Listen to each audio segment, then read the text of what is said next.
In this video I want to talk about inserting nodes from a business rule, and you have to call a C# routine to do that basically. So the other day we found this little link. I'm going to go ahead and save this as a favorite, and I'll add it to the our website near the video so you can find these and download them for yourself. In a prior video we downloaded this policy chaining, and then we also downloaded this, inserting XML nodes from business rules. And this was a page that basically is kind of additional code samples for BizTalk 2006. I guess these are things that didn't quite make it into the SDK, so they just provided them on a website. And we've already downloaded this one. It's called Insert XML Nodes. And I think on these, when you run it, it'll actually unzip it straight to where you want to put it.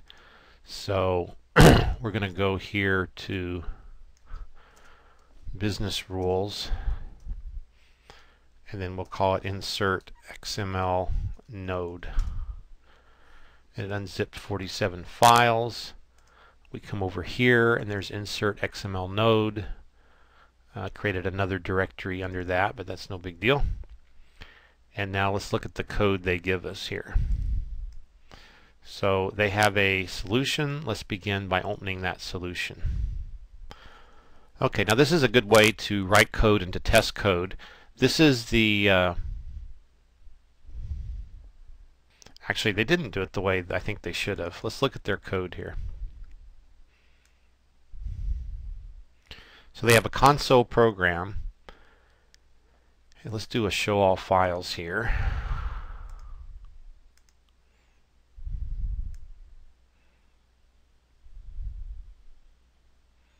I was just trying to figure out where their XML file was. They have here emp install or inst.xml and a policy called insert XML nodes. So they're going to load that file using a XML document.load. Then they're going to build the typed XML document, and they're going to call the business rule directly here.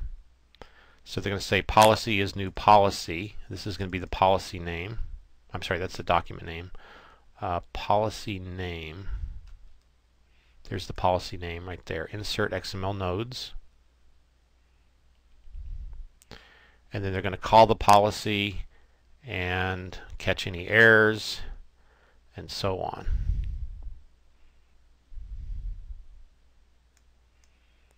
So they call that the test client. Here is the insert XML node. So what we're going to have to do is run their setup program here.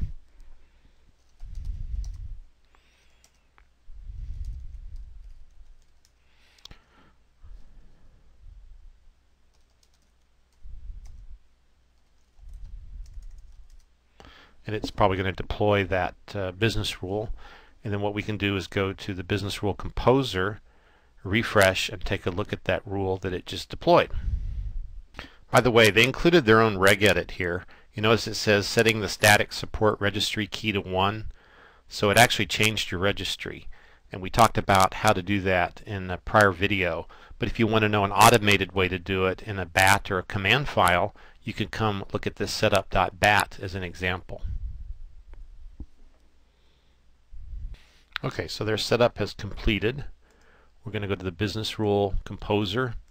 Go to the top and click refresh, because via batch mode they've added a policy or two to our system here. And this is what they added: insert XML nodes.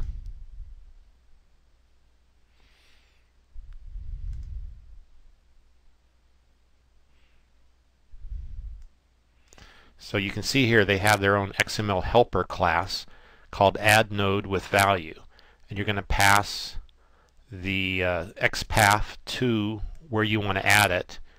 We can't see, that's just a dot, and then a first name is Keith.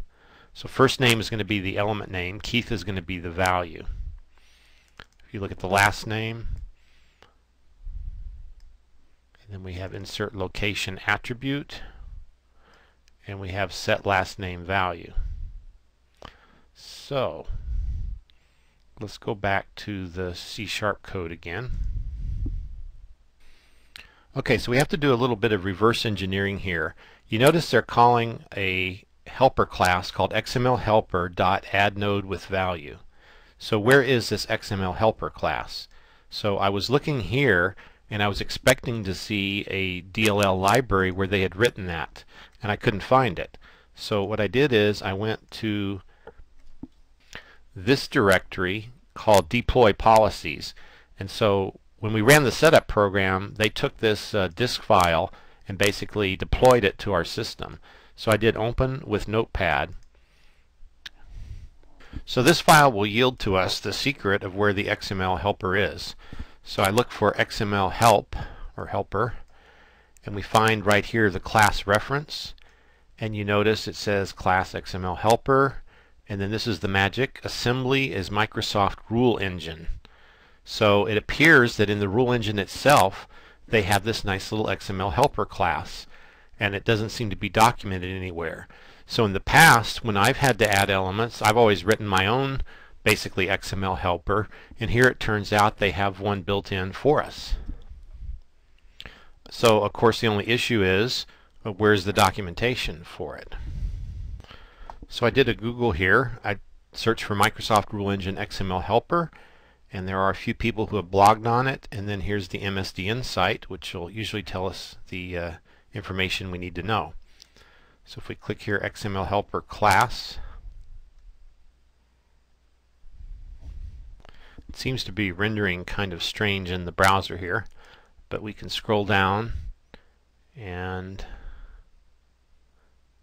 you can click here XmlHelper members to find out what the methods and the properties are. And so here are the members, and you can see add attribute, add node if not there, and add node with value.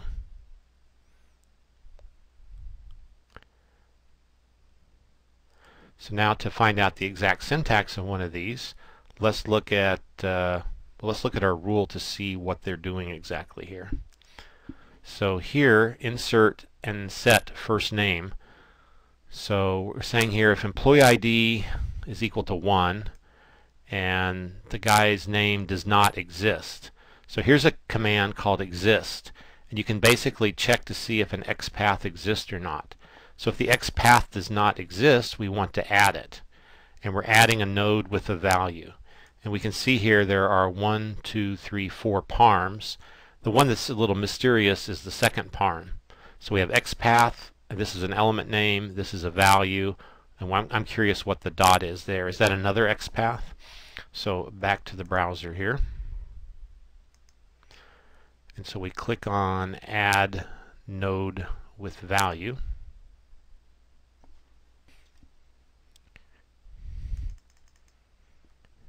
And we find out here the syntax. So we have typed XML document string string object, or typed XML document string string string object. So let's go back and look again. Okay, so this is a typed XML document, which is an employee. So if we go here to schemas, we can get rid of the one we were working with in the prior video, and we'll now browse, and we'll go to, so I'm going to the SDK to insert XML nodes, and then I'm going to look at the employee XSD. So you see what they did is they basically copied this employee XSD over here, and so they're passing the full schema or the full XML document into the C# routine. So in this case this was not XPath, it was the full schema. Now let's go back to the web browser. Then we have string string string object. So my guess is the string is going to be an XPath. And unfortunately it doesn't tell you here. It tells you the signatures, but it doesn't tell you exactly what these do. So my guess is that the string here, the dot we saw, is an XPath to where in the element we want to insert the new value, and then the string was the word first name, and then the object was a string of value Keith. So you know, if you code this yourself, you'll have more control and better documentation, but it's kind of nice not to have to write any code and use these routines that are already available here. Okay, so to run this and to demonstrate what it's going to do, we need to look at their XML. So notice here they have file name is empinst employee instance.xml. And so where that file is kind of hidden here, it's actually in their bin directory. So it didn't have a file prefix on front of it, so it'll always look in the bin directory of the console client to actually load that. So let's take a look at their XML file here. And you notice it's an employee schema with only an ID and nothing else there. Now let's go look at their schema to see what could be there. So this is a BizTalk project here with a little employee XSD schema in it. So notice there's a location, ID, first name, last name. And all these fields are, except ID, you see first name minimum occurs 0, last name minimum occurs 0, so they don't have to exist. And then location, notice, is not an element, it's an attribute.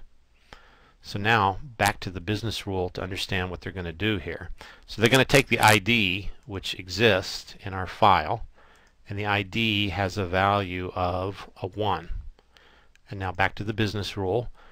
It says here, if the ID is 1 and first name does exist, but then they put a not on it. So the first name does not exist. We're going to add a new node called first name with the value of Keith. Now let's look at the last name. If ID is 1 and last name does not exist, they're going to insert an element called last name, but they're not going to add a value in this case. And notice the method they're calling is add node if not there. We already know the node's not there because we tested it up here. Then they have, let's go sticking with last name, let's jump down to this one. Set the last name. So here they're going to set the last name to Harris. Now my bet is they have a priority here on these rules. So I'm thinking this rule probably has to run before the other one. So see, insert last name has a 5, and the higher the number of the priority, the sooner, or the more, not faster, sooner that rule will run. Whereas here, set last name to Harris has a priority of 0. So hopefully it's obvious there that if you try to set the last name to Harris and there is no last name, the business rule engine will blow up. So it's important that you add the element last name first before you try to set the value of the last name.